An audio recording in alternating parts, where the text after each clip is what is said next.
Today, we talk about the foods that cause gut inflammation and how you can reduce the symptoms and heal your gut.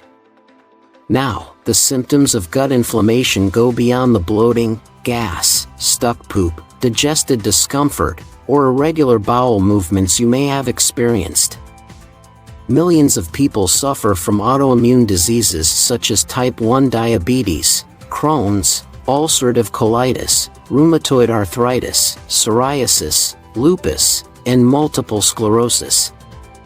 All of these have a lot to do with gut inflammation. An autoimmune disease happens when your immune system mistakenly attacks your body. Did you know 80% of your immune cells are in your gut? When we talk about the gut, we're really focused on the intestines, even though the gastrointestinal tract goes from the mouth all the way down to the rear. Now, because your gut is closely tied to your digestive, nervous, and immune systems, inflammation that goes on in your gut can affect your entire body, including your immune, brain, mental, and skin health, energy levels, and overall wellness. So that's why it's important to reduce gut inflammation and keep your gut healthy. Now, the inflammation we're talking about is not acute inflammation. Acute inflammation is when your body responds when you are injured, have an allergy, or get sick, and it goes away after you recover, like when you fall off your bike and bruise your knee, or when you have seasonal allergies and you start sneezing. The inflammation that concerns us is chronic inflammation, which is when your body experiences triggers all the time and constantly reacts with inflammation. This chronic inflammation is the root cause of many major chronic diseases, such as diabetes, obesity, and cardiovascular disease. So, when we talk about gut inflammation, it means your intestines are inflamed all the time. So, the next question is, how does gut inflammation come about? There are two ways that inflammation can happen in the gut. The first way is when your microbiome gets out of balance. Now, your microbiome comprises bacteria, viruses, and fungi that inhabit your gut. These microbes are either helpful or harmful. When there are too few good guys, too many bad guys, or a mixture of both, an imbalance or dysbiosis happens. The disease-causing bad guys are called pathogens and biofilms. Now, when your body lacks the good guys or probiotics because of poor food choices, the pathogens overgrow and release inflammation-promoting substances. These biofilms also make it hard for your intestines to absorb vitamins and fats that help put out inflammation. So, the second way that gut inflammation happens is when the epithelium or single layer of cells that make up your intestinal lining becomes permeable or leaky. When this happens, large molecules from the gastrointestinal tract enter your bloodstream. Now, this is not supposed to happen, so your immune system tags these molecules for destruction and sparks a chain reaction of inflammation. Usually, the permeability of your gut lining is controlled by tight junctions. These are the seals between adjoining cells that prevent leakage. Now, the job of the tight junctions is to allow beneficial nutrients to pass through and keep out larger inflammatory particles like pathogens, toxic chemicals, and undigested food. But these tight junctions become porous when we do not eat enough foods to repair and strengthen the gut's protective layer, such as bone broth and vitamin C-rich foods, like citrus fruits and dark leafy greens, that help build collagen. Or, when we eat foods we're sensitive to and cannot digest well, like gluten. Also, the pathogens and biofilms cause the tight junctions to loosen up. Now that you know the two pathways for gut inflammation, let's look at the symptoms of an inflamed gut. If you have gut inflammation, your digestive function is weakened and you will start experiencing both gut and non-gut symptoms. The symptoms of gut inflammation may include bloating, gas, or excess flatulence, acid reflux and heartburn, diarrhea or constipation, nausea and vomiting, abdominal pain or cramping, bloody or unusual stools, unintentional weight loss, sugar cravings and weight gain, and the non-gut-related symptoms include low energy and fatigue, brain fog and mood issues, sleep problems and night sweats, headaches or migraines, skin issues such as dermatitis, psoriasis, or acne, hormonal issues such as PCOS, joint discomfort and joint issues, sniffles and mucus. Are you enjoying the information? Make sure you like, share and subscribe and click on notifications so you never miss a video. Next, let's look at the 5 worst food ingredients that cause inflammation in the gut and the rest of the body. We begin with our number 5, processed sugar. Processed sugar refers to refined sugar and carbs and added sugar like high fructose corn syrup, HFCS. Added sugar is sugar that's been removed from its source and added to foods and drinks as a sweetener and to increase shelf life. Processed sugars and carbs trigger the release of inflammatory messengers called cytokines. When sugary and starchy foods make it to the intestines, they selectively feed the pathogens and starve the beneficial bacteria, which prefer low-sugar plant fibers. Sugar also damages the protective intestinal barrier, especially when there is a lack of fiber to feed the probiotics. In one study published in Inflammatory Bowel Diseases in 2016, researchers followed over 360,000 participants from several European countries who ate a diet high in sugar and soft drinks. The researchers found that this eating pattern increased the risk of ulcerative colitis. They also found that eating a lot of vegetables helped reduce the risk of getting ulcerative colitis even among people who ate a lot of sugar and soft drinks. As you may already know, soft drinks use HFCS as a sweetener, as do a lot of seemingly healthy packaged foods like salad dressings, sweetened yogurt, and granola bars. HFCS is inflammatory, and over the last few decades, the overconsumption of HFCS has been linked to dramatic increases in inflammatory bowel disease, obesity, fatty liver, and type 2 diabetes. While processed sugars cause a cytokine storm, natural sugars and whole foods have not been linked to inflammation. So, to keep gut inflammation in check, we must avoid or reduce processed sugar.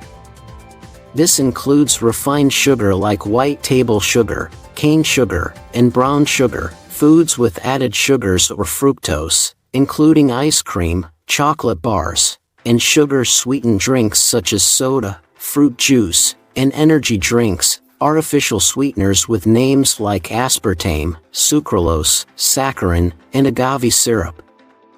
Instead, to sweeten your food and drinks, use natural sugars from whole foods like yacon syrup, raw honey, raw dates, coconut crystals, and pure whole leaf stevia, not processed stevia extract. Now, let's talk about the other type of sugar we need to cut back on, refined carbs. These are refined grains that have been processed to the point that almost all the bran, fiber, and nutrients have been removed. They break down easily into simple sugars and cause rapid spikes in blood sugar and insulin, which lead to weight gain, insulin resistance, and diabetes. These inflammatory empty carbs are the comfort foods many of us crave, such as white bread, pizza dough, pasta, pastries, white flour, white rice, sweet desserts, and breakfast cereals.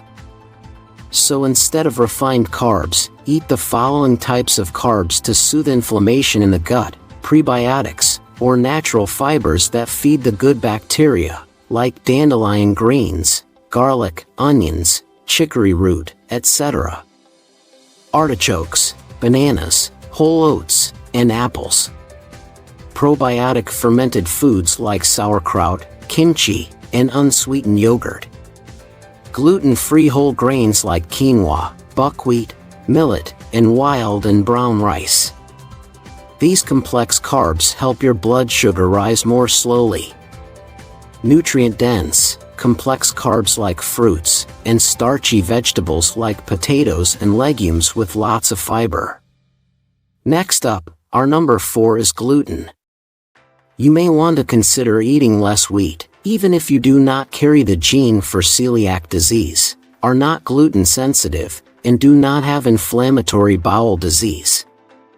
This is because one fragment of gluten found in wheat, called gliadin, stimulates the release of the protein zonulin in the gut barrier. Zonulin expands the tight junctions and increases the leakage of harmful compounds into the bloodstream. So eating gluten can contribute to a continuous state of low-grade inflammation.